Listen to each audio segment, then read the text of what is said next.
Sir एक बात बोलूं, कुछ लोग स्क्रीन पर शोर मचा देते हैं और कुछ लोग स्क्रीन के बाद भी साइलेंस में ही सबसे ज्यादा बोलते हैं। अक्षय खन्ना उनमें से एक है जो पूरा बॉलीवुड धुरंधर की सक्सेस पार्टी के लाइट्स में डूबा हुआ है ना।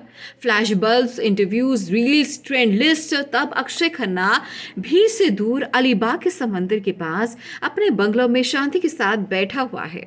नो पेपरासी पोस्ट, नो मैं आ रहा हूं अनाउंसमेंट्स टाइप, बस एक हवन, एक आग और एक एक्टर जो अपनी जिंदगी को भी वैसे ही जीता है जैसे अपनी एक्टिंग को, प्योर इंटेंस बिना नॉइस के।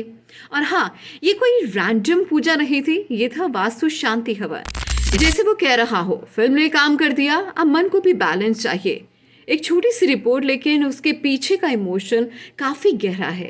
पंडित शिवम म्हात्रे जिन्होंने ये हवन कंडक्ट किया, उन्होंने जो लिखा ना, वो पीआर नोट नहीं लगता, वो लगता है किसी इंसान का ऑनेस्ट एक्सपीरियंस। वो कहते हैं अक्षय खन्ना का शांत स्वभाव, उनकी सिंप्लिसिटी और उनकी पॉजिटिव एनर्जी इस पूरे एक्सपीरियंस को स्पेशल बना गई है। और यही से समझ आता है क्यों अक्षय खन्ना का साइलेंस भी हैवी लगता है। देखो, ये वही एक्टर है जो स्क्रीन पर बोलता कम है, लेकिन जब बोलता है ना, डायलॉग नहीं, इम्पैक्ट देता है। छावा में उनकी पावर सिर्फ वॉल्यूम से नहीं थी, वो आंखों में भी थी। दृश्यम 2 में उनका काम एक्चुअली ऑडियंस का पल्स कंट्रोल कर रहा था। सेक्शन 375 में उनकी चॉइसेस सिर्फ एक्टिंग नहीं, एक स्टेटमेंट थी, I choose characters not stardom.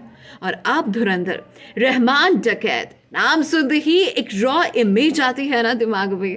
पर अक्षय खन्ना ने उस कैरेक्टर को सिर्फ ब्रूटल नहीं बनाया, उन्होंने उससे लेड बना दिया है एज अ विलन, जिसे आप हेट भी करते हो और सीक्रेटली एडमायर भी करते हो, पसंद भी करते हो। और इसलिए शायद आज हर तरफ सिर्फ एक ही नाम घूम रहा है, अक्षय खन्ना। स्मृति ईरानी का स्टेटमेंट याद है ना आपको, अक्षय खन्ना को ऑस्कर दे देना चाहिए। अब ये ओवर स्टेटमेंट लगे, पर जब आप धुरंधर देखते हो ना, तो लगता है हाँ भाई, ये बंदा ग्लोबल लेवल का काम कर रहा है। और सबसे इंटरेस्टिंग बात पता है क्या, इस इनसेन पॉपुलैरिटी के बीच भी अक्षय खन्ना ने चूज की प्राइवेसी। न इंटरव्यूज का फ्लर्ट, न सक्सेस टूर, न विक्ट्री लैप, बस अलीबाग हवन की आग। और एक एक्टर जो शायद अपना अगला कैरेक्टर पे ऑलरेडी काम कर रहा है, साइलेंट मोड में।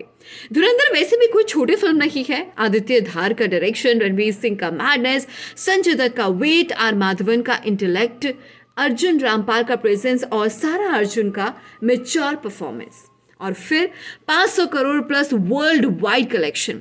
आइटम नंबर शरारत अलग ही लेवल पर ट्रेंड कर रहा है इस समय। हर कोई रील्स बना रहे, चाहे शॉर्ट्स की बात करें, इंस्टाग्राम की बात करें, पर फिर भी इस पूरे स्टॉर्म के बीच अक्षय खन्ना का काम सबसे ज्यादा लाउड है। शायद इसीलिए उनकी एक्टिंग में कभी डिस्पिरेशन नहीं दिखती। वो टाइम का वेट करते हैं, वो रोल का वेट करते हैं, वो सही मोमेंट का वेट करते हैं, और जब आते हैं ना, वैसे आते हैं जैसे कहीं गए ही नहीं थे। अलीबाग का वो हवन सिर्फ रिचुअल्स के लिए नहीं था, वो एक सिंबल था बैलेंस का, ग्रैटिट्यूड का, और उस एक्टर की फिलॉसफी का जो कहता है काम बोले दो, मैं चुप रहूंगा। और शायद इसी साइलेंस में अक्षय खन्ना सबसे ज्यादा डेंजरस लगते हैं, क्योंकि जब वो नेक्स्ट बार स्क्रीन पर आएंगे ना, तो सिर्फ एंट्री नहीं होगी, इम्पैक्ट होगा। और हम सब एक बार फिर से कहेंगे, यार ये बंदा अलग ही लीग का है।